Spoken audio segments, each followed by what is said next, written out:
السلام علیکم ناظرین، آپ دیکھ رہے ہیں آزاد پاکستان اور میں ہوں جہاں زیب مختار۔ ناظرین، سید علی گیلانی جن کے اجداد مشرق وسطیٰ سے ہجرت کر کے کشمیر میں آباد ہوئے تھے، وہ شمالی کشمیر کے سوپور قصبے میں ڈورو گاؤں کے ایک آسودہ حال گھرانے میں 29 ستمبر 1929 میں پیدا ہوئے۔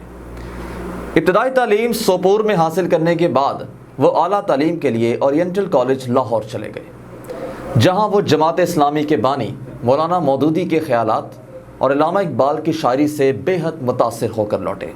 ناظرین، سید علی گیلانی کے علامہ اقبال کی فارسی شاعری کے ترجمے پر مشتمل 3 کتابوں اور خودنوش سوانح عمری سمیت تقریباً 1 درجن کتابیں بھی تصنیف کی۔ کشمیر واپسی پر انہوں نے جماعت اسلامی میں شمولیت اختیار کی۔ شعر و سخن سے شغف اور حسن خطابت کی وجہ سے بہت جلد جماعت کے اہم رہنما کے طور پر مشہور ہو گئے۔ انہوں نے 1977، 1972 اور 1987 میں جماعت کے ٹکٹ پر الیکشن جیتا۔ مقامی اسمبلی میں وہ مسئلہ کشمیر کے حل کی وکالت کرتے رہے، تاہم 87 رکنی ایوان میں جماعت کو چند سیٹیں ہی ملتی تھیں، لہٰذا ان کی سیاست اسمبلی کے اندر حاشیے پر ہی رہی۔ اس کے بعد 1987 میں گیلانی نے مسئلہ کشمیر کے حل کی حامی کئی پاکستان نواز تنظیموں کے اتحاد مسلم متحدہ محاذ کی حمایت میں الیکشن لڑ کر اس وقت کے وزیر اعلیٰ فاروق عبداللہ کو تاریخی چیلنج پیش کیا، تاہم انتخابات میں بدترین دھاندلیوں اور کانگریس کی حمایت سے فاروق عبداللہ اقتدار برقرار رکھنے میں کامیاب ہو گئے اور سید علی گیلانی سمیت محاذ کے بھی امیدواروں نے الیکشن جیت لیا۔ چند سال بعد جب کشمیر میں پاکستان کی حمایت سے ہمہ گیر مسلح شورش برپا ہوئی اور محاذ کے ایک رکن اسمبلی عبدالرزاق بیچرو پراسرار حالات میں مارے گئے، تو گیلانی سمیت چاروں ارکان اسمبلی کی رکنیت سے مستعفی ہو گئے۔ ان کے ساتھ روشن خیال پیپلز کانفرنس کے رہنما عبدالغنی لون نے بھی استعفیٰ دیا اور دونوں نے تحریک آزادی کی حمایت کا اعلان کر دیا، لیکن صرف 2 سال کے اندر اندر کشمیر میں گورنر راج نافذ ہوا اور فاروق عبداللہ لندن میں مقیم ہو گئے۔ گیلانی نے مسلح تحریک کی کھل کر حمایت کی اور اسے کشمیریوں کی طرف سے تنگ آمد با جنگ آمد کے مصداق ایک رد عمل قرار دیا۔ انہوں نے کشمیر کو پاکستان کا قدرتی حصہ قرار دے کر مسئلہ کشمیر کو تقسیم ہند کا نامکمل ایجنڈا قرار دیا۔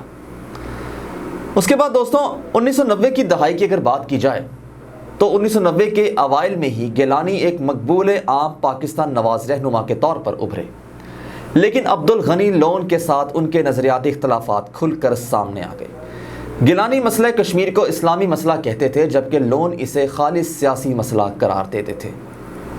اسی دوران اسلام آباد نے پاکستان نواز مسلح گروپوں کی کھل کر حمایت کی اور لبریشن فرنٹ جیسی تنظیموں کو نظر انداز کیا، جس کے نتیجے میں حزب المجاہدین، جس کی حمایت دیگر پاکستان نواز گروپ کر رہے تھے، اور بھارت اور پاکستان سے مکمل آزادی کی خواہاں جماعتوں کے درمیان نظریاتی جنگ چھڑ گئی۔ سینکڑوں عسکریت پسند تصادموں میں مارے گئے۔ اسی پس منظر میں گیلانی اور لون نے کل جماعتی حریت کانفرنس کے قیام میں کلیدی کردار نبھایا اور نظریاتی جنگ تھم گئی۔ اس کے بعد حریت میں دونوں مکاتب فکر کی جماعتیں تھیں۔ حریت کانفرنس نے اقوام متحدہ کی قراردادوں پر عمل کو بنیادی مطالبہ بنایا اور کشمیریوں، پاکستان اور انڈیا کے درمیان بیک وقت مذاکرات کو متبادل کے طور پر پیش کیا، لیکن 1996 میں سخت ترین فوجی محاصرے میں ہوئے انتخابات کے بعد جب فاروق عبداللہ نے دوبارہ اقتدار سنبھالا تو نئی دہلی نے علیحدگی پسندوں کے ساتھ 2 طرفہ مذاکرات کی کوششوں کا آغاز کر دیا، جس کے نتیجے میں ان کوششوں کی وجہ سے گیلانی اور دیگر رہنماؤں کے موقف واضح طور پر متصادم ہوئے۔ سن 2002 میں عبدالغنی لون کے قتل کے بعد جب کشمیر میں انتخابات ہوئے تو بڑی تعداد میں لوگوں نے ووٹ ڈالے۔ گیلانی نے حریت کی اس وقت کی قیادت پر الزام عائد کیا کہ اس نے الیکشن بائیکاٹ میں سنجیدگی نہیں دکھائی۔ اسی اختلاف پر وہ اپنے حمایتیوں سمیت حریت سے الگ ہو گئے اور حریت کانفرنس کے سربراہ بن گئے۔ اس کے بعد گیلانی کا دھڑا ہارڈ لائن یعنی سخت گیر کہلانے لگا اور میرواز کی سربراہی والا دھڑا یعنی ماڈریٹ یعنی اعتدال پسند قرار دیا گیا۔ امریکہ پر 9/11 کے حملوں کے بعد پاکستان کی خارجہ پالیسی آزمائشی دور سے گزر رہی تھی۔ ملک کی کمان فوجی حکمران پرویز مشرف کے ہاتھ میں تھی اور امریکہ نے پاکستان کو دہشت گردی مخالف جنگ میں حلیف بنا لیا تھا۔ اسی اسنا میں نئی دہلی نے بھی حریت کانفرنس کی ماڈریٹ قیادت کے ساتھ پینگیں بڑھانا شروع کر دی۔ اٹل بہاری واجپئی اور منموہن سنگھ دونوں کی حکومتوں نے حریت قیادت کے ساتھ مذاکرات کے کئی ادوار کیے، لیکن ہر بار گیلانی مذاکرات کو فضول مشق اور وقت گزاری سے تعبیر کرتے رہے، جس کی وجہ سے ان مذاکرات کو عوامی حمایت حاصل نہ ہو سکی۔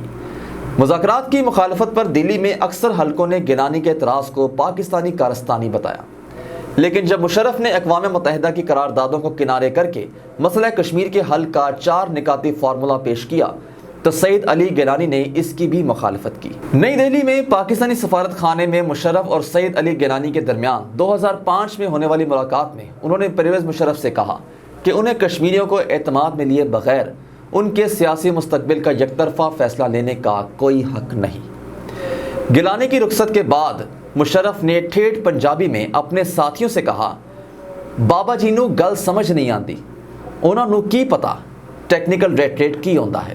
مطلب کہ مشرف کا یہ کہنا تھا کہ بابا جی کو بات سمجھ نہیں آتی، انہیں کیا پتا کہ ٹیکنیکل ریٹ کسے کہتے ہیں۔ 2014 میں جب نریندر مودی نے نئی دہلی میں بی جے پی کی غالب اکثریت کے ساتھ اقتدار سنبھالا تو کشمیر کے تئیں نئی دہلی کا رویہ سخت ترین ہو گیا۔ خدشات اور خوف کی فضا کے بیچ حریت کانفرنس کے ماڈریٹ حلقوں کا لہجہ گیلانی کے ساتھ ملنے لگا اور نظریاتی اختلاف کے باوجود میر واز عمر فاروق، سید علی گیلانی اور یاسین ملک کی سیاسی سمت ایک جیسی نظر آنے لگی۔ اس کے بعد 2016 کی اگر بات کی جائے، مقبول عسکریت پسند کمانڈر برہان وانی کی ہلاکت کے بعد برپا ہونے والی عوامی تحریک نے تینوں رہنماؤں کو مشترکہ مزاحمتی فورم نامی بینر تلے اکٹھا کیا اور عوام کی غالب اکثریت نے اس اتحاد پر اطمینان کا اظہار بھی کیا، کیونکہ فورم کی اپیلوں پر ہڑتالیں ہوتی تھیں اور مظاہرے بھی ہوتے تھے۔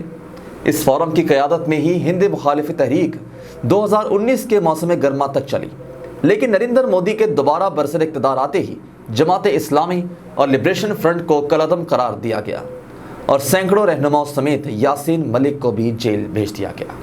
گیلانی پہلے ہی کئی برسوں سے گھر میں نظر بند تھے، پھر اسی سال 5 اگست کو کشمیر کی خصوصی آئینی حیثیت کے خاتمے کا اعلان کر دیا گیا، جس کے نتائج کشمیری آج بھی قدغنوں، گرفتاریوں اور خوف و ہراس کی صورت میں بھگت رہے ہیں۔